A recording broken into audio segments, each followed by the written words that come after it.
কেমন আছেন? চিনতে পারছেন? ভালো আছি। শুধু আপনাকে না পাওয়ার কষ্ট আছে। আপনাকে ভুলে যাওয়া সম্ভব না। বাসার সবাই কেমন আছে? ভালো। আপনার? আলহামদুলিল্লাহ। অনেক বছর পর হঠাৎ? না, এমনি কিছুদিন আগে মেঘার সাথে কথা হয়েছে। হুম, আমার সাথে মাঝে মধ্যে কথা হয়। তারপর বিয়ে, বউ বাচ্চা, কি খবর?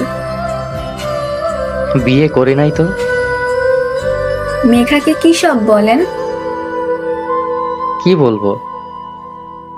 আপনি নাকি আমার জন্য বিয়ে করেন নাই, আমার জায়গা অন্য কাউকে দিতে পারবেন না, এখনো ভালোবাসেন আমাকে?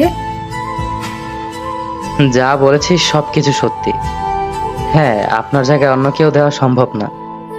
যে হাত একবার আপনি ধরেছেন, ওই হাত আমি অন্য কাউকে ধরতে দিতে পারি না। কিন্তু আপনি তো জানেন আপনি আমাকে পাবেন না কখনো। আমাকে আপনি লাস্ট 2 বছর ধরে দেখেনও নাই, আর কখনো দেখা পাবেন কিনা সেটাও জানেন না। তাহলে এমন কেন করেন?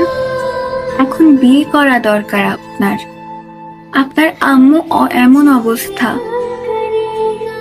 আমি জানি আপনাকে পাবো না, কিন্তু আপনার প্রতি আমার ভালোবাসা ফুরাবে না। সেটার জন্য কি আমি দায়ী?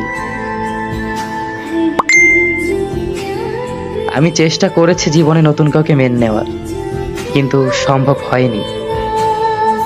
কিন্তু এভাবে কতদিন? আমার তো বিয়ে হয়ে গেছে।